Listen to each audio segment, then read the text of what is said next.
Film Filipina memang terkenal banget dengan produksi film-film romantisnya ya. Ada romantis yang bikin para penontonnya baper, romantis dengan lawakan yang menarik, sampai dengan romantis yang penuh dengan ketegangan yang juga sangat seru men. Kali ini gue bakal pick di sebuah film romantis baper dengan 5 film romantis Filipina terbaik untuk kalian tonton.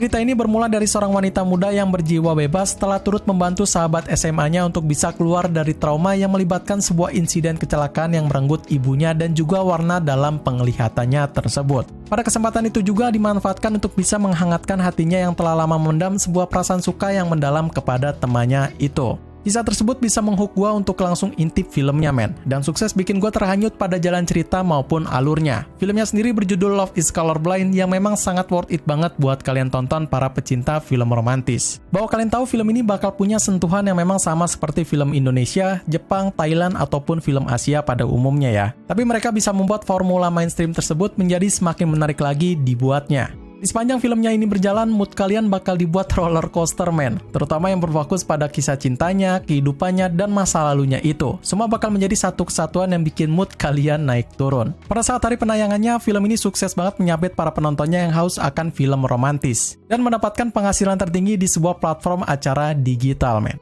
Dalam ratingnya sendiri juga not bad, film ini berhasil mendapatkan rating 6,1 di IMDb, plus mendapatkan rating 7 dari gua ya. Serta buat yang bingung nonton film ini di mana, filmnya tersedia di layanan streaming Netflix.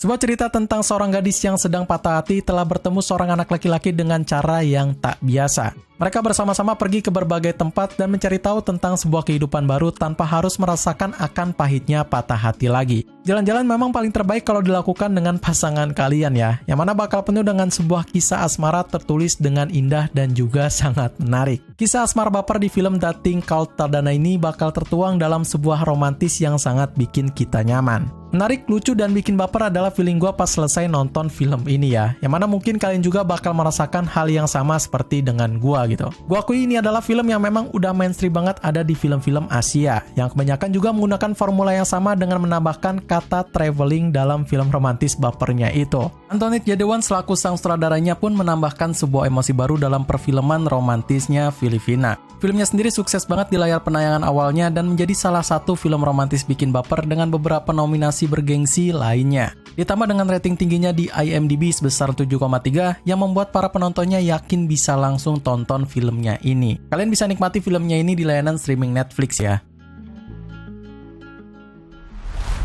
Awal dalam kisah romansa coming of age ini terjadi sebuah pertemuan kembali dari sepasang mantan kekasih di sebuah upacara penghargaan dan keduanya masih memiliki perasaan saling suka yang sama. Sang wanita adalah pelajar cerdas dan juga ambisius dari jurusan seni, mahasiswa utama di Universitas Filipina. Dan sang pria adalah seorang pelajar dari mahasiswa biologi di Universitas Santo Tomas. Keduanya punya sifat dan karakter yang bertolak belakang tapi punya perasaan yang juga sama. Tentang kisah cinta bersemi kembali ini sangat menarik banget buat ditonton, apalagi buat kalian memang sedang pengen nonton sendiri seperti yang ada di judulnya yakni Alone Together. Emosi yang bakal ditampilkan di film ini bakal terasa banget men, dimana romantisnya sendiri mendominasi dalam 1,5 jam filmnya ini diputar. Banyak pesan-pesan tersirat yang bikin baper para penontonnya. Dan itulah yang menambah esensi filmnya ini bakal semakin menarik lagi men. Konflik yang dihadirkan pun bakal nggak mainstream, tapi juga nggak terlalu fresh juga. Karena memang udah sering banget film romantis kayak gini digunakan dengan formula yang sama ya. Sama seperti film romantis yang tayang pada premier lainnya, film ini pun sangat laris banget di pasar film Filipina, dan bahkan dunia gitu. Terbukti dari penilaian rating di IMDb yang not bad sebesar 6,6, serta gue sendiri prefer memberikan 7/10 ke ratingnya. Buat kalian yang pengen nonton, filmnya sendiri udah tersedia di layanan streaming Netflix.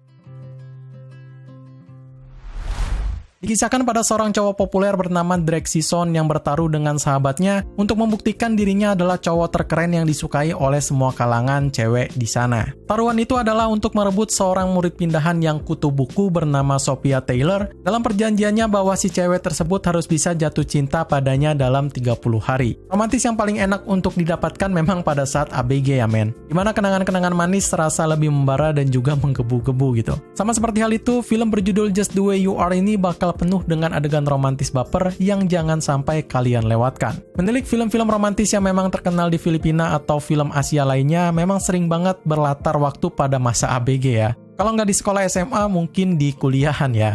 Nah, dalam masa tersebutlah menjadi hal yang tepat untuk dijadikan sebuah premis utama filmnya ini dibuat. Terbukti film-filmnya memang banyak banget yang sukses di pasar film layar lebar dan mengantongi pendapatan serta penggemar baru yang bukan main banyaknya gitu. Sama seperti hal itu, film ini pun menggunakan konsep dan premis yang sama yang mana memang udah mainstream banget ada di film-film layar lebar dunia gitu. Tapi walaupun begitu, filmnya tentu nggak ngebosenin dong ya, dan tetap bikin baper para penontonnya kok. Film ini cukup famous di kalangan film-film Filipina lainnya, terutama di genre romance ya. Dan film ini pun yang membuat sang main lead yang baru diracik tersebutlah ikut kena cipratan job di mana-mana gitu. Overall gue suka banget sama filmnya dan memang layak banget buat kalian tonton di weekend ini. Diperkuat dengan rating yang memang masih slightly di atas standarnya penikmat film di IMDb sebesar 6,3, serta buat yang penasaran bisa menyaksikan filmnya ini di layanan streaming Netflix. Cerita ini berfokus kepada pasangan muda bernama Primo dan George yang mempunyai sebuah mimpi untuk bisa menjalani hidup bersama sampai tua nanti. Namun karena perasaan mereka yang semakin dalam satu sama lainnya, mereka harus menghadapi sebuah perjuangan hidup dalam hubungan jangka panjang dengan sebuah kenyataan pada kehidupan yang keras. Memang terdengar seperti gampang dilakukan, tapi nyatanya tidak men. Hidup bersama dalam jangka panjang tanpa terikat dengan hal-hal lainnya mungkin seperti makan sayur tanpa nasi, tidak lengkap gitu. Hal yang klise ini tertuang dalam film bertajuk The House of Us yang bisa menyadarkan kita tentang perihnya hidup ini men. Cerita yang penuh dengan konflik, konsep yang klise tapi menawan, semua bakal dibuat menarik di film ini. Apalagi film romantis yang digarap oleh Katy Garcia Molina ini memang punya ciri khasnya tersendiri, yakni menambahkan konsep visual yang sangat bikin memanjakan mata para penontonnya gitu. Gak dipungkiri film romantis Filipina ini dinobatkan menjadi film romantis terbaik di sana ya, karena memang filmnya sendiri bisa bikin merinding para penontonnya gitu. Dengan adanya dua artis populer di Filipina yakni Katri Bernardo dan Daniel Padilla membuat film ini semakin membludak di penayangan awal filmnya ini tayang men. Bahkan saking fenomenal chemistry dari duo ini, fansnya sendiri memberi nama dengan sebutan Katniel. Duo ini sebenarnya bukan baru ya nangkring di urutan atas film-film Filipina khususnya di genre romance. Keduanya pun sering banget main film bareng seperti ada 24/7 in Love di tahun 2012, Must Be Love di tahun 2013, Crazy Beautiful You di tahun 2015, dan She's Dating the Gangster di tahun 2014. Semua punya rating tinggi dan sangat hype banget di Filipina. Dalam penayangan premier di tahun 2018 sendiri, terbukti mereka berhasil mengantongi 600 juta peso dalam waktu kurang dari 1 bulan penayangan digelar secara domestik aja gitu. Belum dunia ya. Itu udah gede banget sih ya men. Rating dalam IMDb tentu berada di atas standarnya yakni 6,8 dan teruntuk buat kalian yang pengen nonton film ini silahkan ke layanan streaming Netflix.